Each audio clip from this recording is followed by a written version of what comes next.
तो जय हिंद, राम राम। दोस्तों, राघव चड्ढा जी हैं, उनको कौन नहीं जानता। आम आदमी पार्टी से बिलोंग करते हैं। मतलब बोलते हैं कि युवा नेताओं को चुनना चाहिए। उनकी वीडियोस देखिए आप, उनके टॉपिक्स देखिए, उनका डिस्क्रिप्शन देखिए, बोलने का तरीका देखिए। इतनी गहराई की जानकारी जो अपनी स्पीच में शामिल करते हैं।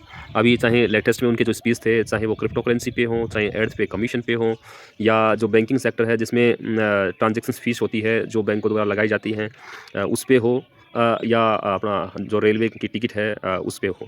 तो वो बहुत सारे अच्छे-अच्छे मुद्दे जो स्पेशली लोअर क्लास और मिडिल क्लास उससे संबंधित है, वो उठाते हैं। तो उनको देख के ना वो चीज़ आज याद आती है कि युवा नेता कैसा होना चाहिए। युवा नेता ऐसा नहीं कि जो पहले की परंपरागत जो राजनीति है, जिसको आज भी बहुत सारे जो युवा नेता हैं वो फ़ॉलो करते हैं, उसको फ़ॉलो करने वाला। जबकि आज के समय की माँग है, कैसा नेता चाहिए? राहुल चड्ढा जी हैं, वो एक प्रतिबिंब दिखाई देता है उनके अंदर कि उन्होंने जो पॉइंट उठाए हैं, मुद्दे उठाए हैं पार्लियामेंट में, वो इतने शानदार हैं कि सुन के दिल खुश हो जाता है। अब बात सेकेंडरी चीज़ ये आती है कि वो मुद्दे इम्प्लीमेंट होते नहीं होते, उनकी बातों का समर्थन होता नहीं होता। सीधा-सा बोलूँ कि उनका मुद्दा पास होता है या फेल, वो बात अलग है। लेकिन कम से कम जनता के प्रतिनिधि बनकर जनता के दर्द को सरकार के सामने उठाया तो सही।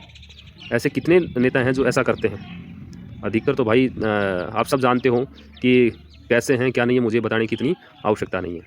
लेकिन अच्छा लगा उनके बहुत सारे वीडियो सुन के, और स्पेशली कि क्रिप्टो वर्ल्ड की बात करूँ तो क्रिप्टो करेंसी वर्ल्ड के अंदर भारत है उसका आई थिंक 8 से 9% का योगदान है।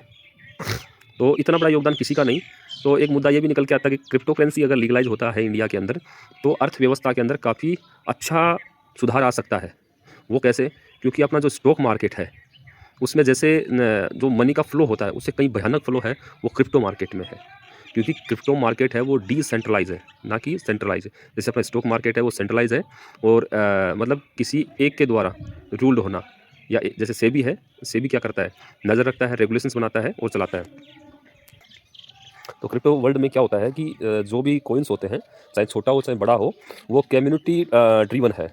और कुछ है जिनकी पूरी टीम बैठी रहती है। मतलब वो गवर्नमेंट द्वारा रूल नहीं होते, गवर्नमेंट के किसी संस्थान द्वारा, इंस्टीट्यूशन द्वारा वो हैंडल नहीं किए जाते, ठीक है ना? तो ये है क्रिप्टो वर्ल्ड।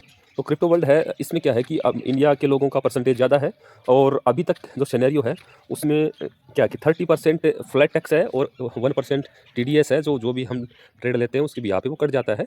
और ताकि हमने कौन-कौन से ट्रांज़ैक्शन किए हैं, कितना कमाया, नहीं कमाया है, आईटीआर फाइल कर रहे हैं, नहीं कर रहे हैं, उसको ट्रैक किया जा सकता है 1%। वो हमें लास्ट में हम जैसे ही आईटीआर फाइल करते हैं वो तो मिल जाता है। लेकिन 30% टैक्स है, वो फ्लैट है, सीधा है, और लॉस है वो उसका एडजस्टमेंट नहीं है फिलहाल तक। लेकिन बात ये है, अगर रूल्स आ जाते हैं तो ये चीज़ें संभव हैं। जो क्रिप्टो मार्केट है, वो जो बेरोज़गारी है ना, उसको कहीं न कहीं समाप्त करके रख देगा, अगर इसको सीखा जाए। लेकिन बात ये है ना कि अभी भी और कुछ लोग ऐसे बोलेंगे कि जो क्रिप्टो मार्केट है, वो फ्रॉड है, ये है, वो है। मैं बता रहा हूँ दोस्तों, बहुत सारे लोग हैं ना, जो स्टॉक मार्केट है, उसको भी गैम्बलिंग की तरह खेलते हैं। गैम्बलिंग मतलब कि मार्केट को मार्केट की तरह नहीं, जुए की तरह खेलना, ठीक है ना? बिना रिसर्च किए, बिना स्टडी किए उस पे पैसे लगा देना, और बोलते हैं कि बोले मेरा तो 1 का 2 बन जाएगा, 1 का 4 बन जाएगा, ये तो जुआ है ना। तो मोटी-मोटी बात बताई है क्रिप्टो मार्केट की, राघव चड्ढा जी की। तो ये कुछ विचार थे जो मैंने आपके सामने रखे।